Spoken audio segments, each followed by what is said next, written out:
I wonder whether you're aware of things like this. A finance minister and member of the security cabinet in Israel, Bezalel Smotrich, on Monday called for what has been described by one Haaretz journalist as translated, I think, annihilating Israel's enemies, saying there are no half measures. Rafah, Deir al-Balah, Nusrat, these are all Gazan cities, total annihilation. He added, you will blot out the remembrance of Amalek from under heaven, which, as with many religious references, is probably not one that you have at your fingertips. But I think that the grandson of Esau, Amalek, or anyone who lived in their territories in Canaan, the idea is that these people, according to the Israeli minister, will be blotted out. The remembrance of them will be blotted out. I may need a little guidance on what that actually means in terms later. But, if I was sitting here today telling you that a senior member of Hamas had called for the annihilation of Jerusalem and other Israeli cities, you would be rightly shocked and stunned. And here is the finance minister, a member of the security cabinet in Israel, Bezalel Smotrich, calling for the annihilation of Gazan cities. Now, speaking of Rafah, the Israeli Prime Minister, Benjamin Netanyahu, has made it clear that even if the current peace talks, even if the truce that is now on the table and being considered by his government were to pass, he will still enter the southern Gaza city. And the quote that I would use in this case is, with or without a deal. So, actually, I'll quote you another member of his government, essentially making it clear what they want. This is the Minister for Settlements, a far-right Israeli government minister by anybody's definition of those words, saying the deal is horrible and terrible. A government that throws everything in the trash in order to return 22 or 33 people has no right to exist. This is a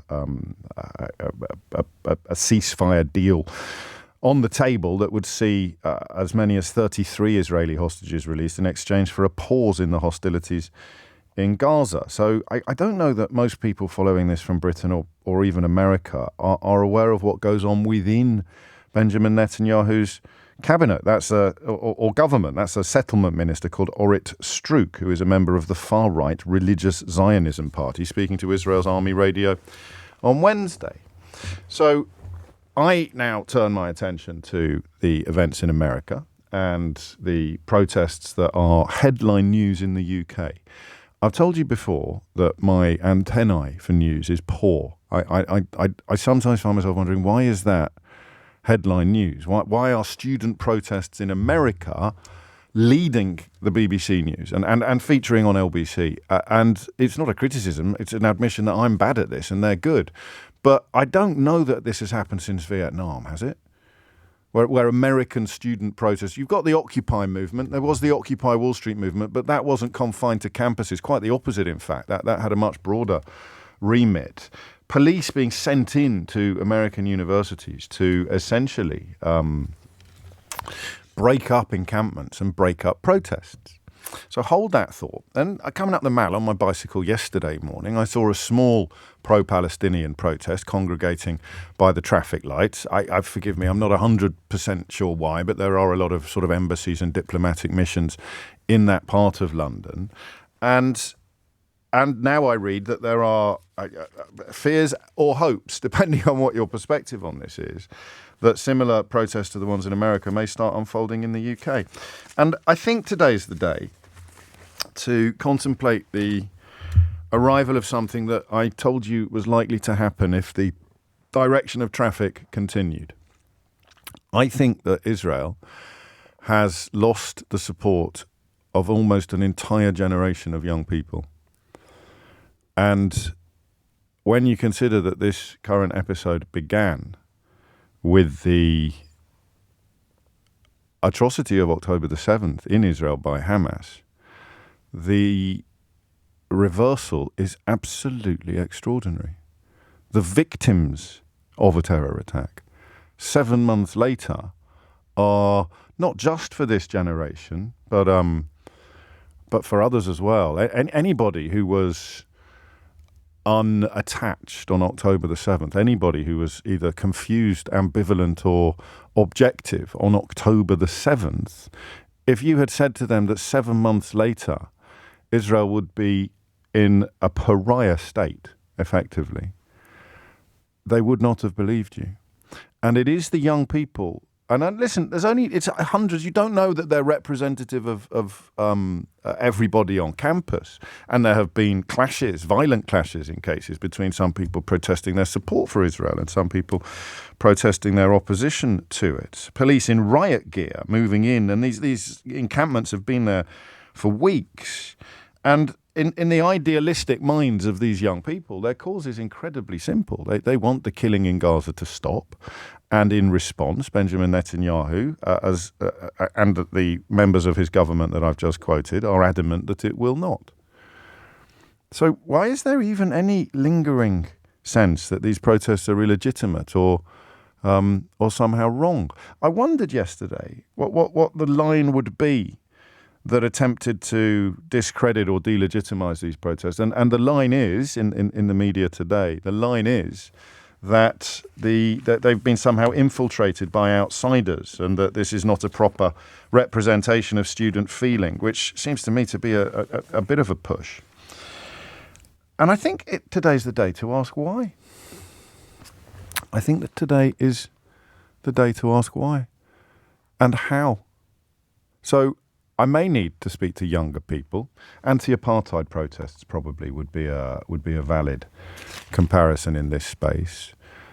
I want you to explain to somebody, me, I suppose, how the pendulum has swung so violently from support and sympathy to condemnation and, I think it's fair to say, listening to some of these calls, contempt. 0345 6060 973 is the number that you need. I challenge the narrative as well.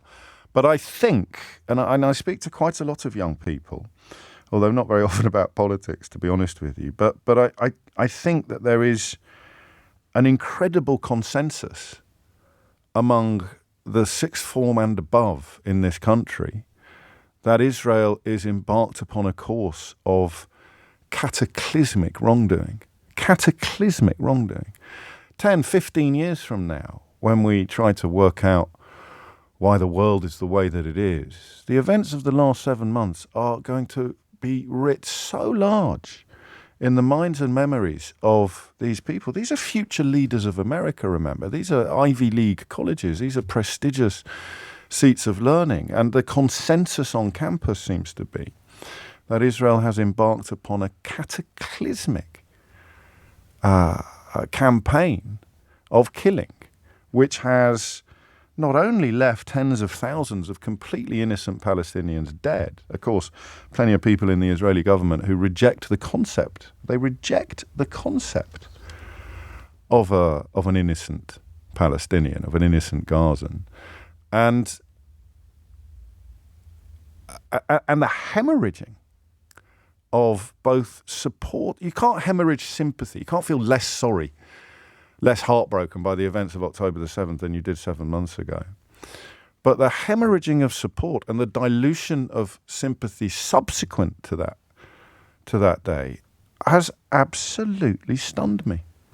It's absolutely stunned me. And I wonder whether you, like me, worry that there is now a shift in the tectonic plates of international relations.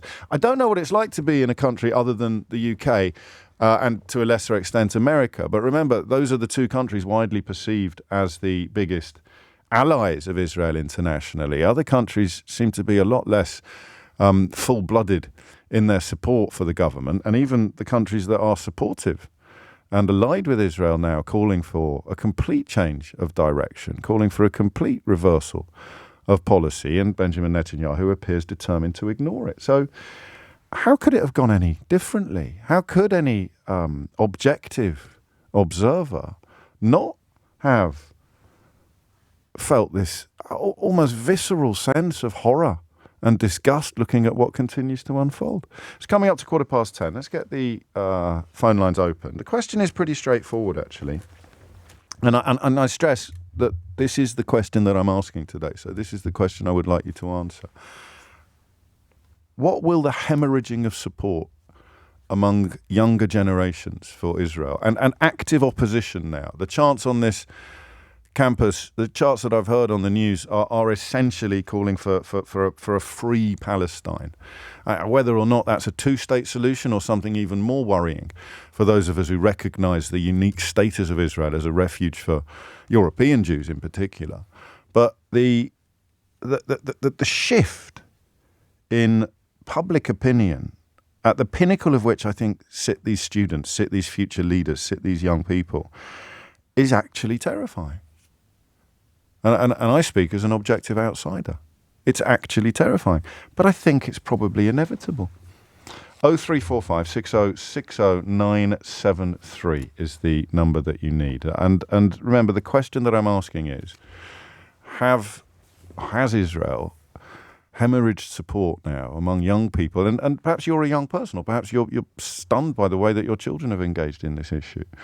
How has this happened? How can you go in the space of 7 months from having the sympathy and the support of the world to being essentially regarded as a pariah? And of course, the use of the word genocide pops up more and more. And on the BBC tonight, you will see allegations that Israeli security forces committed a war crime in the West Bank when an 8-year-old boy was shot dead. So what do you say to a student in California?